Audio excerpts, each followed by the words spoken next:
안녕하세요. 정신과 간호사 박세인입니다. 네, 화면이 낯설죠? 오늘은 처음으로 채널 역사상 처음으로 게스트분을 모셨습니다. 안녕하세요. 네, 안녕하세요. 정신과 간호사 박보화입니다. 네, 반갑습니다. 간단하게 자기소개 부탁드릴게요. 네, 저는 병원 경력 5년 중에 3년 정도를 보호병동에서 근무했고요. 거기서 정신건강 간호사 수련까지 마치고 2021년에 병원을 나와 광역정신건강복지센터와 자살예방센터에서 근무했습니다. 지금은 개인 공부하면서 쉬고 있는데 이제 세인쌤이 이렇게 불러주셨어요. 와주셔서 감사합니다. 네, 우리 선생님 이력 들으시고 눈치채신 분들도 계실 거예요. 오늘은 그동안 많은 분들이 요청 주셨던 임상 밖의 정신과 간호사, 지역사회 정신과 간호사에 대한 이야기를 듣고자 이렇게 실무자분을 모셨습니다. 저는 계속 임상에서만 있었기 때문에 사실 지역사회 경험은 정신보건간호사 수련과정 하면서 실습 나갔던 정도가 다였거든요. 오늘 보다 더 생생한 이야기 들려드릴 수 있을 것 같습니다. 유튜브 첫 출연이시죠? 네, 그렇습니다. 너무 긴장하지 마시고요. 괜찮아. 먼저 많은 분들이 제일 궁금해하시는 거 까고 갈게요. 간호사가 임상, 병원 떠나면 연봉이 반토막 된다. 이런 말 많이 하잖아요. 그래서 힘든데도 3교대 계속 하시는 선생님들도 많이 계신 걸로 아는데 실제로 병원 밖에서 받으시는 급여는 어느 정도인가요? 맞아요. 저는 이제 지역으로 나가면서 월급이 한 100만 원 정도 깎이겠다. 뭐 이 정도 각오했었거든요. 네, 각오하고. 네. 그래서 제가 병원에서 일할 때 마지막으로 받은 월급이 345만 원이었는데요. 세전? 세후. 네. 네. 그런데 센터로 이직하고 받은 첫 월급이 정확하게 세후 네. 219만 7천 원이었습니다. 네, 100만 원 더 깎였네요. 더 깎였어요. 예. 굉장히 슬펐어요. 아우, 예. 자, 지금 화면에 보이시는 게 2023년 정신건강복지센터랑 중독관리통합지원센터 종사자 기본급 지급 기준입니다. 국립정신건강센터에서 배포한 자료고요. 자, 보니까 1호봉이 가장 연봉이 낮네요. 말 그대로 경력이 없는 신규 직원일 것 같고요. 만약 간호대를 졸업하고 바로 센터에 취업을 했다고 한다면 정신건강 전문요원 자격도 없을 테니까 215만 9,800원이네요. 와우. 이건 뭐 세금 떼고 뭐 떼고 하면 최저임금 정도 되겠는데요? 좀 실망스럽긴 하네요. 자, 보아쌤은 신규로 취업을 하신 거는 아니시잖아요. 경력은 어떻게 인정을 받으셨을까요? 경력은 연봉이랑 마찬가지로 정신건강 사업 안내에 산정 기준이 나와 있는데요. 이게 좀 애매한 부분이 있습니다. 네. 경력 100% 인정에 정신의료기관이 있어서 제가 보호병동에서 근무한 기간은 경력이 전부 인정이 됐는데요. 네. 네. 그런데 탁과에서 일한 경력이 인정되냐 안 되냐 이게 센터마다 좀 다르더라고요. 오. 네. 저는 두 군데 센터 중에서 한 곳에서는 탁과 경력을 60% 인정받았고요. 다른 곳에서는 하나도 인정받지 못했습니다. 전혀. 하나도. 이게 자세히 말씀드리면 산정 기준 중에서 6할 인정되는 항목에 정신건강과 직접 관련은 없는 기관인데 관련된 업무는 했을 경우 네. 이런 말이 있어요. 애매하게. 네네네. 그런데 사실 탁과에서도 정신건강 관련 업무 할 수 있거든요. 그렇죠. 예를 들어 제가 소화기내과에서 근무했을 때 알코올 중독 환자분들 정말 많이 봤거든요. 그렇죠. 네, 그리고 또 정신과 과거력이 있어서 약 드시는 분들도 많았고요. 네. 그런데 그걸 인정을 안 해준대요. 아하. 그래서 굉장히 많이 아쉬웠었던 기억이 있습니다. 네, 급여도 아쉬워지고. 그렇죠.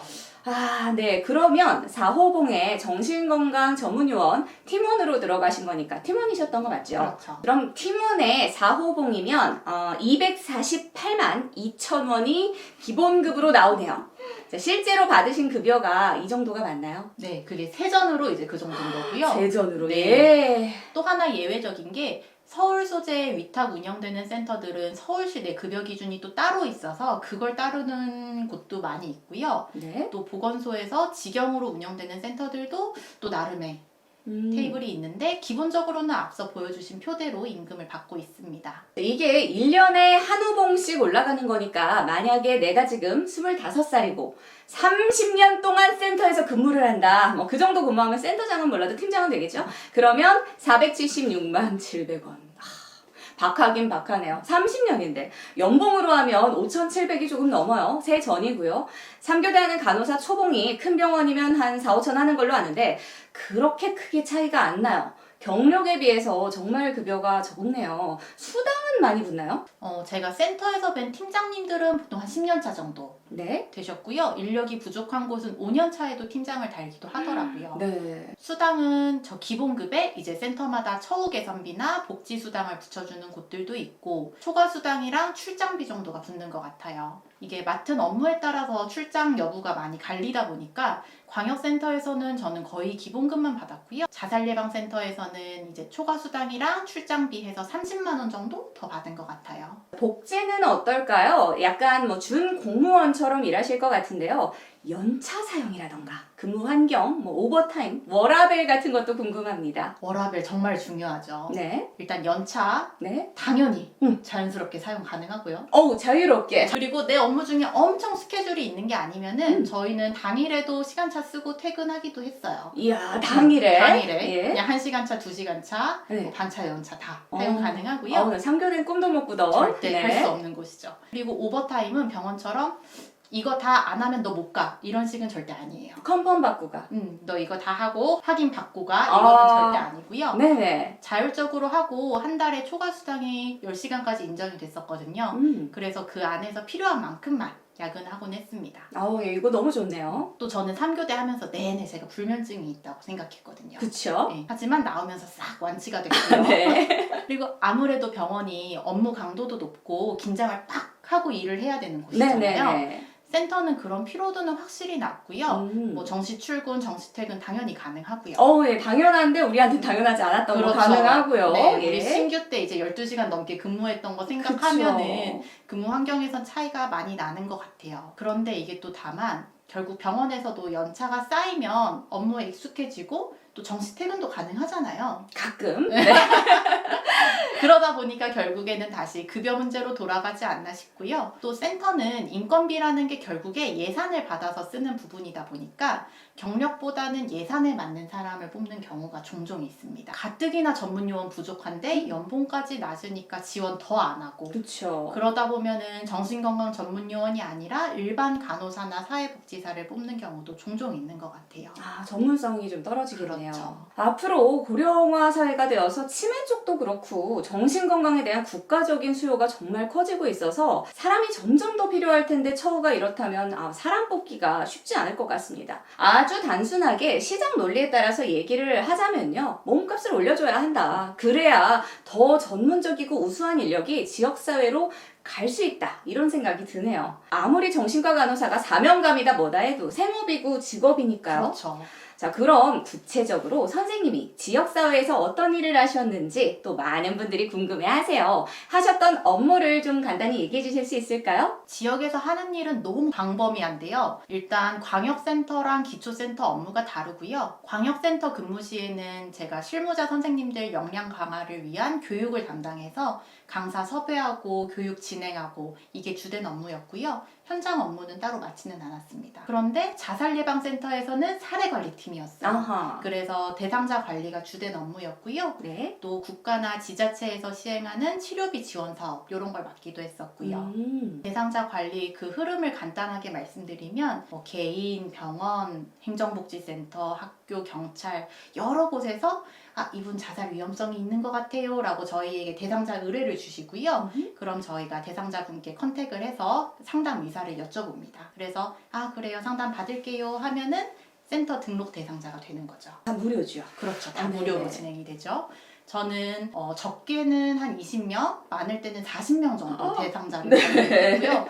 더 많이 관리하시는 쌤들도 많이 계셨어요. 최대 거의 뭐 70명?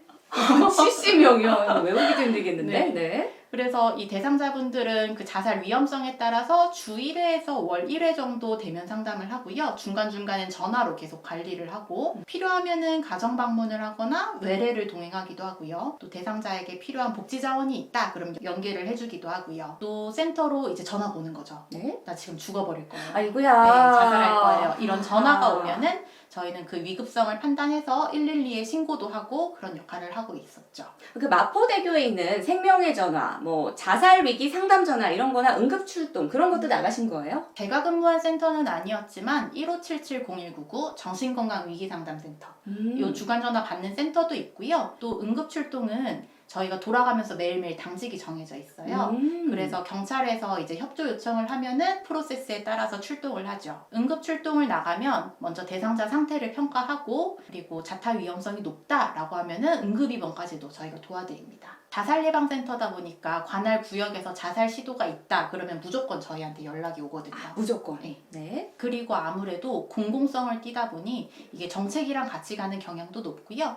우리가 뉴스에서 보게 되는 사건 사고와 관련하는 일들도 많아요. 예를 들자면 저희 작년에 이태원 참사 아. 때 유가족들 파악하고 뭐 심리 지원하고 이런 일도 저희가 맡았었죠. 이런 사업을 하면 시민분들의 참여도가 어떤가요? 사실 제가 임상에 있을 때 같이 일하다가 센터로 이직하신 선배한테 간간히 들었던 얘기가 막 정말 막 상품도 풍성하고 막 행사 취지도 너무 좋고 한데 참여율이 너무 저조해서 속상해하시는 걸 몇 번 봤거든요. 맞아요. 사실 저도 센터에서 가장 크게 느낀 점 중에 하나가 대상자분들 관리하는 것도 중요한데 이 정신건강 관련해서 인식 개선하는 게 정말 필요하거든요. 정말 중요하죠. 네. 그런데 대부분의 지역 주민분들은 정신건강복지센터가 있다는 거를 아예 모르세요. 너무 속상해요.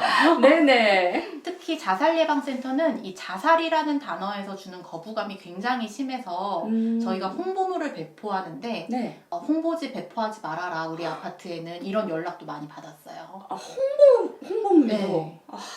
정말 속상하죠. 홍보물조차 받기 싫다고 하는 건 정말 좀 충격적이네요. 정신건강 쪽에 있어서는 아직도 우리 사회가 가야 할 길이 참 먼 것 같습니다. 자, 정신건강 전문 요원들의 직종이 있죠. 정신건강 간호사, 정신건강 사회복지사, 정신건강 임상심리사, 그리고 2022년부터 추가된 정신건강 작업치료사. 병원이야. 간호사는 병동에서 환자 보고, 사회복지사는 가족 면담이랑 뭐 지원 찾아주고, 임상심리사는 심리검사하고, 작업치료사는 프로그램 하실 거고, 뭐 대충 보면 그렇게 딱 구분이 지어지는데, 지역사회에서 이 직역 간의 역할 차이도 궁금합니다. 사실 센터에서는 직역 간 구분은 없다고 생각하시면 되고요. 없다. 네, 업무는 뭐 내가 관리팀이냐 사업팀이냐 팀에 따라서 정해지죠. 아하. 또 센터는 사회복지사 비중이 아무래도 높아서 직역 간 업무를 나누다 보면은 사회복지사 일만 할 수 있습니다. 아이고. 네.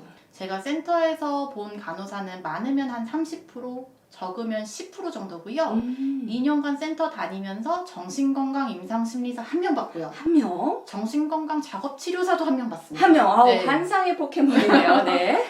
그리고 비전문 요원과도 업무상 차이는 거의 없고요. 다만 이제 응급 출동을 나갈 때는 2명이 짝이 돼서 나가는데 전문 요원을 포함해서 나가기는 했어요. 그럼 어떤 분들께 지역사회 근무를 추천하는지 들어볼까요? 일단 근무 환경적인 면에서 상근직 필요하신 분, 네. 뭐 워킹맘 같이 맞아요. 네, 추천하고요. 그리고 앞에서도 말씀드렸지만 정신건강복지센터는 전국에 한 260여 곳 지역마다 있습니다. 다 있습니다. 그 경력이 다 인정되니까 센터 간 이직도 쉬운 편이고요. 먼 곳으로 이사를 가도 센터는 어디에나 있으니까 유리한 부분이 있죠. 제주도에도 있죠. 그렇죠. 제주도도 네. 있죠. 울릉도도. 울릉도도 있을까요? 독도는 없을 것 같기는 한데 그래도 독도는 우리 땅. 네. 또 우리 땅이죠. 네.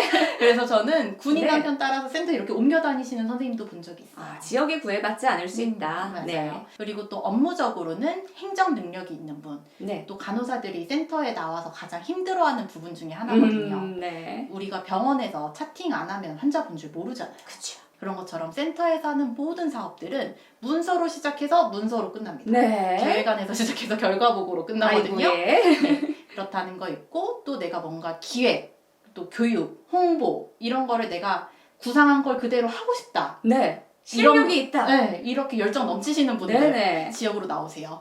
펼칠 수 있습니다. 네. 정말 다양한 기관들이랑 기관 대 기관으로 소통을 하거든요. 네. 그러다 보니까 의사소통 능력도 많이 중요하고요. 그런 그런 걸 고려하면 역시 경력이 있는 선생님들이 좀 낫지 않을까 싶네요. 자, 그럼 반대로 이런 분들은 지역사회 근무가 좀 힘들 것 같다 하는 특징은 뭐가 있을까요? 제가 병원이랑 정말 다르다고 느낀 점 중에 하나가 병원에서는 의료인과 환자의 관계가 있잖아요. 네. 특히 정신과에서는 치료자의 권위 그렇죠. 중요하고 네. 병실 환경이나 규칙 같은 스트럭처링 네. 구조화도 치료에서 굉장히 큰 역할을 하는데 그렇죠. 지역은 그렇지는 않아요. 물론 센터도 당연히 해줄 수 있는 선까지 해주지만 어쨌든 대상자가 민원인이 되는 경우가 많기 때문에 민원인. 무섭죠. 민원은 관할 보건소나 시구청으로 들어가다 보니까 어찌됐든 이게 해명이 필요한 순간들이 있어요. 그래서 이런 CS적인 민원을 많이 힘들어하시는 분들께는 좀 버겁지 않을까 싶고요. 그리고 제 생각에 지역은 이 개인 역량이 병원보다 더 중요한 곳인 것 같아요. 우리가 병원은 오더가 있고 또 루틴 잡도 있고 이걸 잘 하고 있는지 지켜보는 동료들이 있잖아요. 시니어 간호사 이렇게 지켜보고 네, 있죠. 다 보고 있잖아요. 네네. 그리고 환자 치료 계획도 의료진들이 다 같이 디스커션 해서 세우잖아요. 네. 그런데 지역에서는 대상자의 담당자가 나 한 명이에요. 한 명이에요. 네, 나 혼자 알아서 다 해야 돼. 그래서 이런 부분에서 신규생들에게는 좀 버겁지 않을까 생각이 듭니다. 여럿이서 같이 일하니까 모르면 옆에 물어보면 되는 임상이랑 다르게 내가 생각하고 판단해서 결정을 내리고 그에 대한 책임까지 내가 져야 한다는 게 처음 간호사가 되자마자 하기에는 좀 쉽지 않겠다 하는 생각이 드네요. 갑자기 궁금해진 건데 센터에서 근무하려면 운전면허는 꼭 있어야 되죠? 가정방문 다니고 막 여기저기 돌아다녀야 되잖아요. 면허가 없다고 면접에서 탈락 뭐 이러지는 않고요. 아 그래요? 네. 있으면 아무래도 본인이 출장 갈 때 편하죠. 이게 팀원마다 담당 구역이 정해져 있다 보니까 이 구역이 센터 바로 옆이면은 그냥 걸어서 다니시고요. 아 걸어서도 가는군요. 그렇죠. 네. 반대로 차가 진짜 꼭 있어야 되는 먼 곳으로 배정을 받는 경우도 있고요. 그런 부분은 팀장이랑 조율이 가능해서 면허는 있으면 좋다. 있으면 좋다. 그 정도로. 이것도 좀 궁금합니다. 제가 언뜻 듣기로는요. 지역사회 일이 대상자분들보다 오히려 공무원분들이랑 일할 때 애로사항이 좀 있다. 이런 얘기도 들었거든요. 이런 질문 하실 거예요? 솔직하게. 네. 조심스러워지는 질문이네요. 네. 보통 공무원이라고 하면은 시구청의 복지정책과나 보건소의 정신건강팀, 행정복지센터의 경찰 소방까지도 포함이 될 수 있을 것 같고요. 네. 저는 사실 공무원과 직접적으로 소통하는 일은 거의 없었고요. 간접적으로 느낀 바로는 이분들이 애로사항을 만들 수 있구나. 만들 수 있구나. 예. 만들어낼 수 있구나라는 잘 느낌을. 피해가시네요. 네. 이게 아무래도 센터는 지자체 소속이다 보니까 관공서 정책을 따라갈 수밖에 없거든요. 그렇죠. 또 장이 바뀌면 사업이 다 바뀌기도 하고요. 아이고야. 네. 또 뭔가 이슈가 생겨가지고 이거 관련 자료 오늘 중으로 다 내주세요 이러면은 이제 다 내야 되고. 오늘 중으로. 그렇죠. 네. right now. 맞아요. 지금 당장. 네. 또 경찰 소방은 응급 출동이랑 완전 직결돼 있어서 서로 소통이 굉장히 중요합니다. 그럴 것 같아요. 네, 그래서 모여서 회의하고 그분들께 정신과적으로 교육도 하고 사이코 에듀케이션 하고 하면서 관계에 힘을 많이 쓰는 것 같아요. 자, 그러면 이번엔 조금 어려울 수도 있는 질문 하나 갈게요. 선생님은 임상과 지역사회 정신건강 간호사 중에 하나만 고른다면 뭘 고르시겠어요? 쉽지 않네요. 네. 일단 장단점이 너무 확실한데요. 사실 저도 늘 제가 3년 정도 근무했으니까 2년 정도 더 있었으면 좋았을 걸 납병동도 하고 그쵸. 막 이런 생각을 하거든요. 그런데 돌아가고 싶진 않아요. 완전. 네. 그 생각이 전혀 안 들어요. 그래서 네. 저는 지역사회 정신건강 간호사를 고르겠습니다.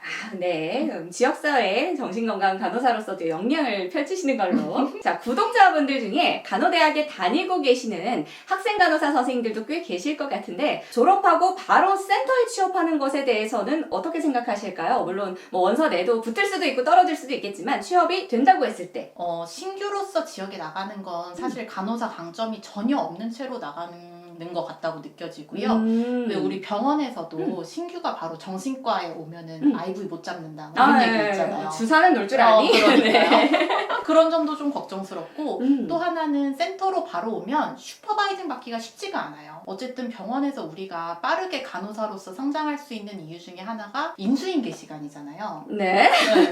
하나하나 다 이렇게 혼나고 지적당하고 네. 눈물 쏙 빼지만 근데 그만큼 배우잖아요. 예, 살짝 건네 같은 그런 발언이었어요. 네. 그래서 센터마다 물론 분위기 차이는 조금 있지만 내가 정신건강 관련해서 센터로 취업하고 싶다라고 한다면 임상 경력도 쌓고 또 정신과 환자 대하는 법도 좀 배우고 오셨으면 하는 게 선배의 마음입니다. 선배의 마음. 또 분야와 상관없이 그냥 병원이 나랑 너무 안 맞는 것 같다라고 하면은 보통 간호 간호직 공무원이나 뭐 공단, 심평원 이런 거 준비하시는 것 같고요. 지역사회에서 일하다가 다시 임상으로 돌아가는 거는 선생님 생각에는 어때요? 현실적으로 어려울까요? 아니면 충분히 가능할까요? 상급병원까지는 못 가도 종합병원이나 정신병원은 충분히 가능할 것 같은데요. 이것도 역시 임상 경험, 또 전문요원 자격증 유무 이런 게 굉장히 중요하지 않을까 싶습니다. 네, 정신전문요원은 사실 언제나 부족하고 수요가 있고 앞으로도 계속해서 수요가 늘어날 분야죠. 저도 제가 지금은 임상을 떠나서 사업을 하고 있지만 혹시라도 대폭망을 해서 깡통 차게 되면 그 집꼴인 나라도 받아줄 언제라도 돌아갈 고향 같은 곳이 있다 하고 마음 한켠에 항상 생각을 하고 있습니다. 자, 마지막으로 지금 보아쌤이 심리학 과정을 하시면서 정신건강 간호사와 함께 심리 파트까지 본인만의 강점과 아이덴티티를 구축하고 계시는 것 같은데 선생님의 비전과 어떤 정신건강 간호사가 되고 싶으신지 앞으로의 계획 같은 것도 궁금합니다. 네, 저는 지금 상담 심리학 과정을 이번 학기로 끝낼 예정이고요. 임상심리사 2급 공부도 하고 있는데요. 사실 공부를 시작하게 된 거는 그냥 상담 좀 더 잘하고 싶다 이거였어요. 심플하네요. 철이 없었죠. 우리가 정신과에서 치료적 의사소통 하세요 이렇게 배우는데 이게 사실 너무 뜬구름 잡는 소리잖아요. 감이 안 오죠 처음에. 이게 도대체 어떻게 하라는 건가? 네. 내가 환자랑 하는 면담이 제대로 된 면담인가? 이런 게 확신도 없고 또 누구한테 물어보기도 힘들고요. 그래서 시작하게 된 공부인데 앞으로도 심리 공부를 계속 병행하면서 이제 좀 더 환자 대상자분들이 지금 어떤 상태인지 판단하는 눈이 길고 그분들에게 가장 필요한 치료와 도움을 주는 정신건강 간호사가 되고자 합니다. 너무 멋있어요. 응원합니다. 네, 정말 진솔한 말씀 감사합니다. 자, 오늘은 정신건강 간호사의 대표적인 활동 영역이죠. 지역사회 정신건강 간호사 박보아 선생님을 모시고 이야기 들어봤습니다. 혹시라도 영상 보시고 궁금하신 점이 있으시다면 아래 댓글로 남겨주세요. 우리 보아 선생님이 답글 달아주실 거예요. 그렇죠? 그럼요. 제가 부족한 부분도 물론 있겠지만 최선을 다해서 네. 답변해드릴 테니까 많이 달아주세요. 많이 달아주세요. 기다리고 있겠습니다. 감사합니다. 오늘 정말 저도 알지 못했던 지역사회 정신간호사의 세계에 대해서 굉장히 생생하고 깊은 이야기를 들은 것 같네요. 촬영에 응해주신 박보아 선생님께 다시 한번 정말 감사드리고요. 오늘 영상 도움되셨다면 구독과 좋아요 눌러주세요. 저는 다음 주에도 정신과 간호사 그리고 정신과 간호사에 대한 이야기로 찾아올게요. 다음에 꼭 다시 만나요. 안녕.